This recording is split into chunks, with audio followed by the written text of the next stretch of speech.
a mais um vídeo desse canal que pouco se vê e mais fala groselha. Porque, bem, afinal é o fundo do poço do YouTube brasileiro, não é verdade? Mas bem, hoje aqui no Docs TV eu vou falar de forma muito séria da história de uma emissora que marcou uma ou mais décadas e épocas. A emissora que foi pioneira de quase tudo que vemos na TV brasileira e a... você sabe do que eu tô falando, né? Mas enfim, hoje eu vou falar da história da rede Tupi de televisão, a primeira emissora da TV brasileira e a primeira também da América Latina. E sem mais enrolação,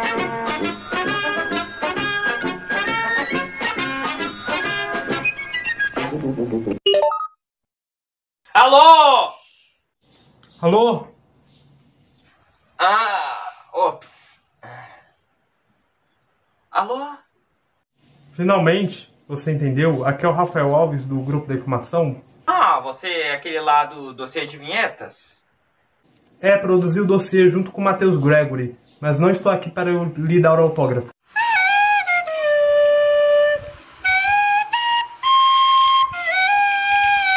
Ouvi aqui que você vai fazer um vídeo sobre a rede Tupi, né? Sim. Pera, como você sabe? Só esquece disso por enquanto, ok? Tá, beleza. O negócio é o seguinte, esse assunto sobre a Tupi já saturou mais do que filmes de Scooby-Doo para DVD. Tá. Mas eu vou fazer uma série de vídeos em formato de doc com toda a história da TV Tupi. E daí... Tem vários canais no YouTube, inclusive emissoras de TV, que já fizeram isso. O seu vídeo seria apenas mais uma multidão, entende? Tá, então eu vou fazer um doc de 1 hora sobre a história da TV Tupi. Uns canais aí que já fizeram vídeos de quase 1 hora sobre a TV Tupi e seria um tanto manjado. Olha, pensando bem... Ele tem toda a razão. Tudo bem.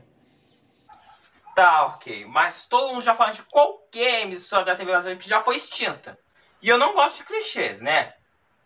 Se não gosta de clichês, por que não faz um vídeo sobre a MTV Brasil?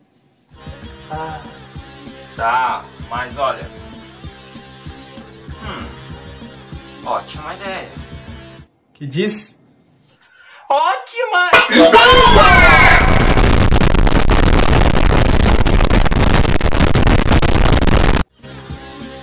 Pega outro champanhe. Tá. Hell yeah! Hoje aqui no Docs TV nós vamos te contar a história da MTV Brasil. Então sem mais, vamos nessa!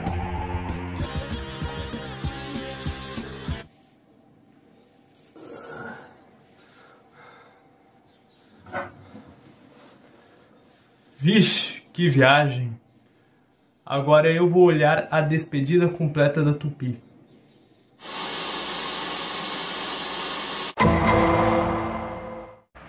Tudo começou no dia 20 de outubro de 1990, numa tarde longínqua no estado de São Paulo, com aquele clima meio gelado, em pleno almoço, e de repente entrava no ar pelo canal 32 UHF do Grupo Abril, a MTV Brasil. Com o início mostrando algumas das vinhetas da MTV americana em fast forward, essas pessoas que presumo eu sejam os VJs, e os músicos vocalistas ou sei lá o que, falando...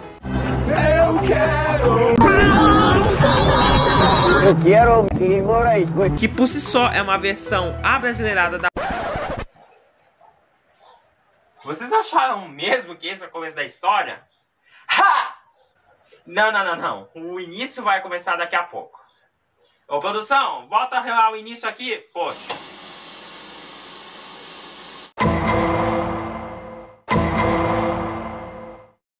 Tudo começou com o fim da rede Tupi. A emissora tinha uma dívida de 5 bilhões de cruzeiros, processos trabalhistas, audiência no vácuo e vários processos de venda que não deram em nada. E daí o presidente João Figueiredo assinou um decreto para a cassação das concessões da rede Tupi, que resultaria na lacração dos transmissores. E o dia da lacração você já sabe, né? E daí depois da cassação / lacração dos transmissores, o governo fez um leilão com a massa falida da Tupi para criar 2 novas redes de televisão para os 2 grupos sortudos, cujo principal motivo disso tudo era derrubar o possível monopólio da Globo da TV brasileira. Num todo foram 12 grupos de comunicação ou de multimídia que ficaram interessados em ter a sua rede de TV. Dentre esses grupos estava o Grupo Abril, que já tinha interesse nas concessões da Tupi muito antes da extinção da mesma. quando o governo estava iniciando um processo de venda/transferência das concessões da Tupi, ao lado do Grupo Bloch.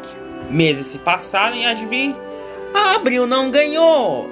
E quase ninguém dos 12 grupos. Mas os 2 grupos que ganharam as concessões foram o Grupo Silvio Santos e o Grupo Bloch, que deu origem a 2 emissoras que você já conhece. Mas esse não foi o fim para o Grupo Abril, porque eventualmente eles criaram a divisão Abril Vídeo. Se você é mais velho e nasceu nos anos 80 ou 90, você já deve lembrar desse nome e mais tarde eu falo disso. A Abril Vídeo é uma produtora de conteúdos para televisão e de cara eles haviam fechado um contrato de parceria com a TV Gazeta de São Paulo, também conhecido como Canal 11 São Paulo, como dizia o logotipo da época. A parceria foi contratuada em 83, mas só foi iniciada mesmo em meados de 85. E depois de muito tempo, tiveram um prejuízo de 3 milhões de cruzeiros. E daí fecharam, entre aspas, a Abril Vídeo, até retornar como uma distribuidora de home video. E o principal motivo é que a Gazeta era uma emissora restrita à capital de São Paulo e Santos. E só para vocês terem ideia, a TV Gazeta nem pegava em todo o litoral paulista. Tá que hoje em dia a Gazeta já está presente em algumas cidades, em alguns estados, mas não é em todo o Brasil, né? Mas mesmo com esse golpe nas expectativas e também na renda também, eles ou ele continuaram tentando até que em um certo dia o presidente do Brasil na época, José Sarney, havia oferecido ao Victor Tivita, que é ninguém menos que o criador do Grupo Abril, uma concessão autorizada pelo governo para o canal 32 UHF. E com isso foi iniciado o projeto da TV Abril, na qual já tinha a sua logo registrada e mais tarde haviam comprado o prédio do Sumaré, também conhecido como a antiga sede da Tupi de São Paulo. E o investimento inicial foi de 12 milhões de dólares.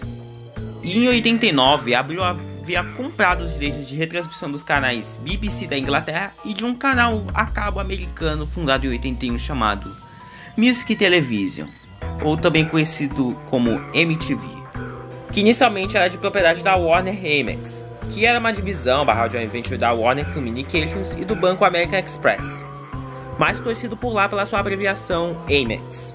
Vai lembrar que a Warner Amex também era dona dos canais Nickelodeon e VH1, e que depois a programadora foi posta à venda pela Warner em 1985, e que logo depois viria a ser adquirida pela Viacom ainda naquele ano. Além de que parte da possível programação seria de produtoras independentes. E daí aqueles 12 milhões de dólares de investimento estavam indo tanto na TV Abril quanto na TV Abril 2, que seria lançado direto na TV por assinatura, que na época ainda era muito primitivo para os padrões da época no Brasil. A TV Abril já estava com uma data de início de atividades para maio, e a TV Abril 2 nem data teve. Até que um dia a Abril confirmou que a TV Abril seria uma versão brasileira da MTV. E também foi revelada a programação da TV Abril, vulgo MTV do Brasil, além da parceria que haviam feito com a falida TV Corcovado, aquela lá que exibia uma propaganda de hotéis de Hotel Trivago. Uma propaganda de hotéis de 4 horas e com mais de 2 idiomas. E também haviam comprado equipamentos mais do que sofisticados que até poderiam rebaixar a Globo em comparação à MTV Brasil, e até conseguindo uma penca de patrocinadores. E o motivo vocês me perguntam? Bem, é simples. A MTV Brasil não é uma TV convencional. E é aí que está uma das graças da MTV Brasil. A MTV não é convencional, muito menos tenta se igualar às outras emissoras. Vale lembrar que a MTV Brasil viria a ser lançada em 1990, e naquela época a TV brasileira era um pouco diferente do que temos hoje em dia. Naquela época as emissoras de TV eram mais ou menos criativas, e com bastantes variedades, se for comparado aos dias atuais, né? Mas mesmo com isso todos tinham um padrão. Eles focavam em todos os tipos de públicos, como o público que quer saber de desenhos da manhã, o público que adora ver jornal na manhã, meio-dia e na noite, o público que adora ver uma novelinha, o público que adora ver uma sériezinha ou filminho e por aí vai.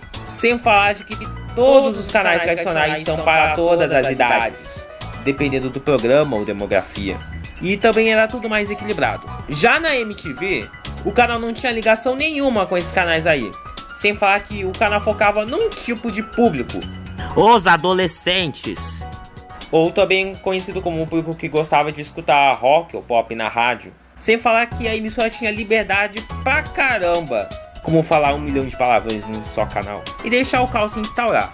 Pelo menos foi o que eu ouvi dos programas depois dessa fase. E se nos canais tradicionais os apresentadores são chamados de apresentadores, aqui os apresentadores são chamados de VJs ou videojockeys. Os apresentadores que falavam a língua dos jovens, de uns 12 a 34 anos. E foi por causa desse diferencial todo que o canal atraiu o mercado publicitário daquela época. E daí, para a futura inauguração da futura MTV Brasil, o Grupo Abril iniciou um concurso para selecionar os primeiros 8 VJs com um pouco de experiência que morarem em São Paulo ou no Rio, além de contratarem jovens de várias áreas com experiência quase que zero na TV. E daí, no evento chamado Projeto São Paulo, ou Projeto SP para os mais íntimos, a Abril deu mais detalhes da MTV Brasil / Rede Abril como parte da grade e piloto de futuros programas como o Disque MTV e a esfinge do Rá-Tim-Bum segurando o telefone. E posteriormente, uma semana antes da estreia, o Grupo Abril anunciou mais detalhes da programação da MTV que já iremos falar. Só não seja impaciente, tá bom? E depois de uns meses de marketing e com um orçamento de 1,5 milhões de dólares e o investimento do canal que estava agora na faixa de 15 milhões, e depois foi para 20 milhões, nós finalmente chegamos ao dia de estreia do canal. E agora vamos voltar ao início, que por si só é uma versão abrasileirada da frase I want my MTV, que era uma campanha lançada em 84 para convencer as operadoras de TV a cabo dos Estados Unidos a incluírem a MTV no pacote. Só que a MTV era na TV aberta e não na TV paga, sendo que nem tinha TV paga direito no Brasil e os caras falando que quer MTV Brasil, isso aqui já tem e já mora de graça. Tá que nesse meio tempo eles estavam usando a frase "te vejo na MTV", que até foi usado nas campanhas de marketing antes do lançamento do canal.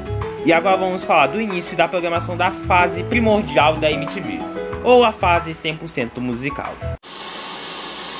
Depois dos famosos que falavam "eu quero minha", entrava a VJ Astrid Fontinelli, que havia saído diretamente do TV Mix da Gazeta e do Mulher 90 da Rede Manchete, para falar a sua icônica frase. E anunciando para vocês que está no ar a MTV Brasil.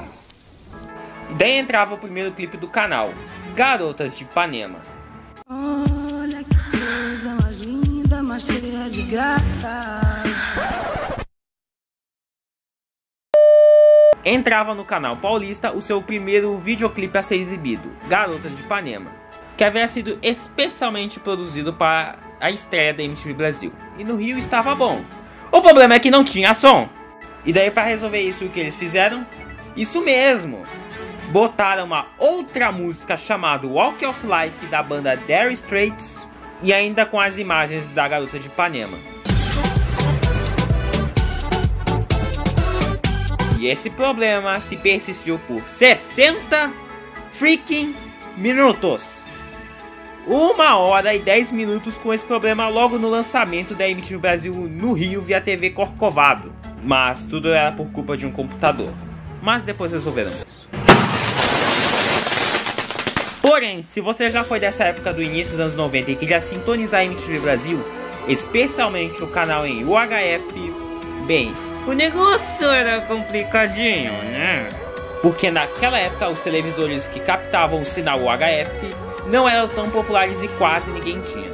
Só para avisar que a MTV Brasil foi o primeiro canal da TV aberta a ter o seu sinal em UHF, enquanto as outras emissoras só transmitiam em VHF.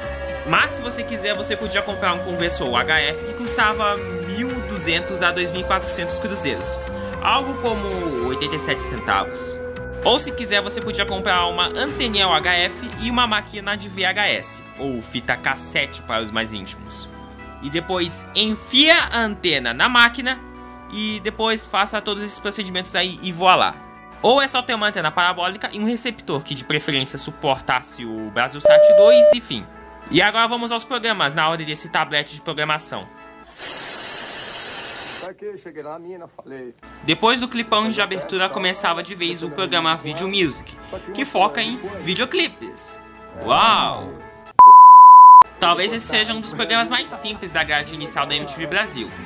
E o programa era apresentado pelo Gastão Moreira, de segunda a sexta ao meio-dia, e pela Maria Paula às 10 da noite, e de sábado e domingo pela Cuca Lazarotto. O programa mostrava os clipes dos clássicos da época, além de visitar algum vocalista ou famoso músico da época, uma vez por semana, e era apresentado pelo Rodrigo de segunda a sexta e pela Daniela Barbieri aos sábados. Agora vamos falar de um programa legendário, aquele programa que ficou conhecido entre os mais velhos por fazerem os adolescentes e até mesmo crianças da época a gastarem rios de dinheiro em fitas virgens.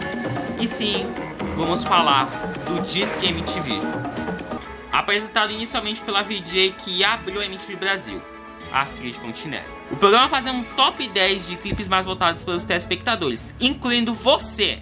E para votar é muito simples, ligue para eles e vote pelo videoclipe que você quer que apareça na TV, se for bem votado, né? E lembra do que eu disse lá no início? Bem, o que vocês não sabiam é que eu tenho um clipe guardado na minha TV e uma fita nova. Então, bora botar o clipe na fita!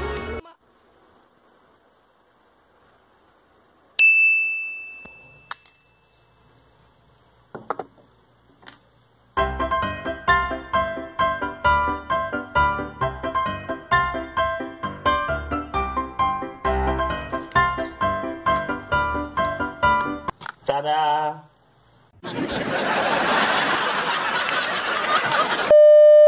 E esse é o programa de maior duração da MTV Brasil, durando incríveis 16 anos no ar. Você era molequinho mesmo, de comprar gibi ainda. Esse é um dos primeiros programas jornalísticos da MTV Brasil. O programa focava em notícias relacionadas ao cenário musical e também da cultura pop e televisão. Peraí. Ele me parece familiar. Onde já vi esse cara antes?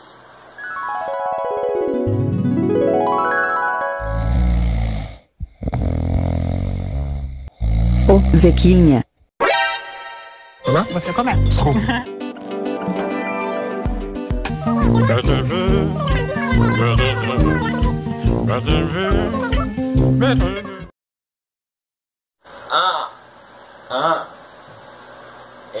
É ele. Nossa. Sim, esse é um dos primeiros programas do Zeca Camargo. E ele é um bom exemplo de uma pessoa que muda a cara depois de uns 20 e poucos anos, não é verdade? Mas não é só isso. Ele também era VJ do Semana Rock, que é quase a mesma coisa, só que a diferença é que era um jornalístico focado totalmente em músicas. Só na sua MTV.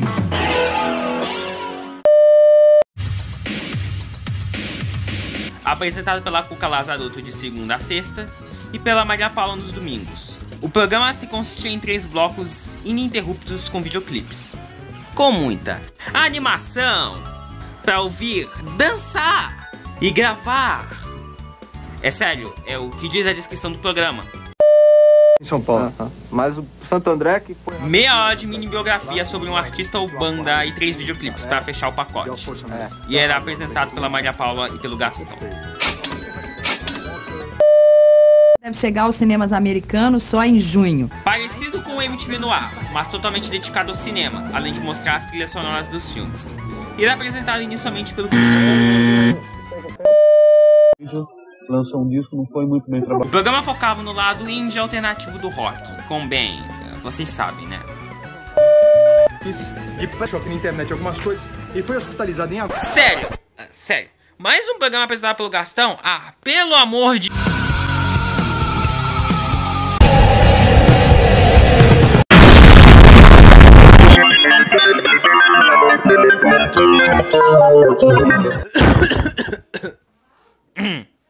Apresentado pelo Gastão. O programa focava nos clipes e nas entrevistas com alguma banda ou vocalista relacionado ao metal. O programa mostrava os 10 clipes mais votados pelos telespectadores da MTV americana. E isso já é óbvio pelo nome, né?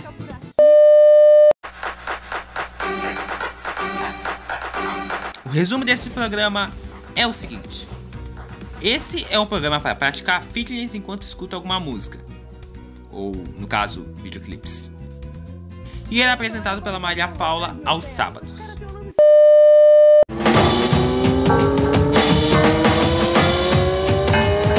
Junto com o Disque MTV e o MTV Raps, esse programa durou 16 anos. E curiosamente também é apresentado pela Astrid Fontinelli. O programa é quase a mesma coisa do Top 10 EUA, Estados Unidos ou tanto faz. Mas o programa mostra os 20 clipes mais votados da semana durante o Disque MTV.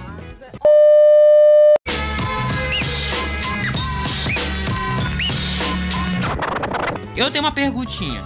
O brasileiro gostava de rap ou hip hop nos anos 90? Bem, eu não sei, mas o Yo MTV Raps existiu. Apresentado inicialmente pelo Rodrigo Leão, o programa focava obviamente em rappers e no gênero hip hop, mostrando apresentações ao vivo, entrevistas e, vejam só, videoclipes! Uau! Que explosão! E esse foi os programas produzidos pela MTV Brasil. Tá que tem alguns que eu nem citei, mas eles não são tão interessantes para ser citados, né? Convenhamos. Porém, ainda tem outros programas exibidos na grade inicial que não eram produzidos pela MTV brasileira, sendo importados como o Saturday Night Live da NBC e até mesmo programas produzidos por alguém ou alguma produtora, como é o caso do Netos do Amaral, com o Marcelo Taz como o repórter Ernesto Varela, no qual o Ernesto já teve passagens pela TV Gazeta de São Paulo, SBT, Record e até um quadro no Fantástico. Se lembra lá das notícias da MTV Brasil antes da estreia, né? Bem, no meio das notícias estava sendo divulgado um dos primeiros programas da MTV Brasil, o TV Zona, que não foi produzido pela MTV Brasil, mas sim era pela produtora Frame. Era, porque devido a algumas coisinhas dos bastidores e decisões do Grupo Abril, o programa foi adiado para novembro junto com a MTV Brasil, e daí o TV Zona foi rebatizado para a TV Lizão, que se tornou um programa no qual a própria Rita Lee interpretava vários de seus personagens e ao mesmo tempo dava entrevistas ou até cantava com algum cantor como o Gilberto Gil. E agora vamos voltar ao doc. E para fechar o ano de 1990, a MTV Brasil estava produzindo a versão brasileira do MTV Unplugged, no qual qualquer banda ou vocalista, ou pessoa, artista, sei lá, tinha que tocar alguma música, mas com os instrumentos e a apresentação no formato acústico. E eu acho que nem preciso falar que a versão BR do MTV Unplugged ficou conhecido como Acústico MTV. Porque é mais fácil de falar do que MTV fora da tomada, né? Ah, eu Victor Tive, então vocês se perguntam... bem, ele...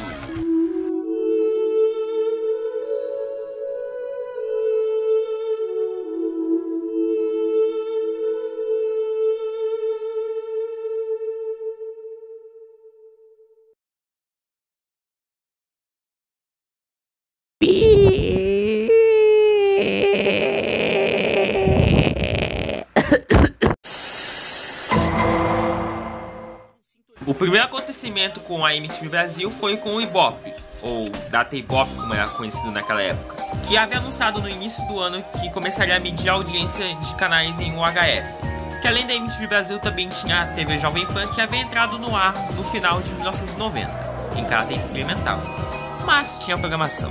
O problema é que o alcance dos audímetros, que é tipo os ibômetros dos dias de hoje, é muito menor e até um pouco escasso para esses canais, porque dos 249 audímetros ativos do Data Ibope, só 53 estão em domicílios capacitados para sintonizar a frequência. E o público da MTV, que eram as classes A, que eram riquíssimas, e B, que também é rica, né? Além disso, só tinha alcance de 27% com esses públicos. E outro problema é que a detecção de audiência pelo videocassete nem tinha direito, né? Mas ok, a MTV investiu $120 mil na bendita pesquisa e o resultado é que o canal teve uma audiência de 1% para 3% em São Paulo e de 3% para 17% no Rio de Janeiro. Essas pesquisas foram de outubro a março. E pra mim ficou confuso, porque, poxa vida, eles nem deram os resultados em pontos, mas sim em porcentos. Mas ok, a audiência no Rio foi melhor, até porque lá é transmitido em VHF, com cortesia da Corcovado. Então está tudo bem no Rio, né? Né?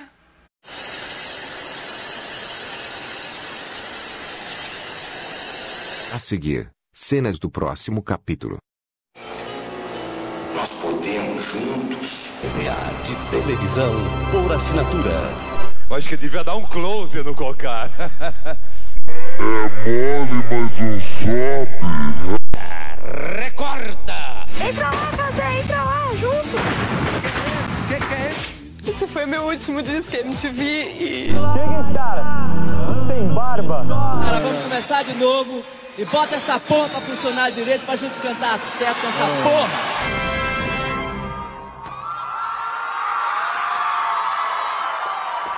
Mundo, bom 2007, tchau. Continua. Só tenha paciência, ok?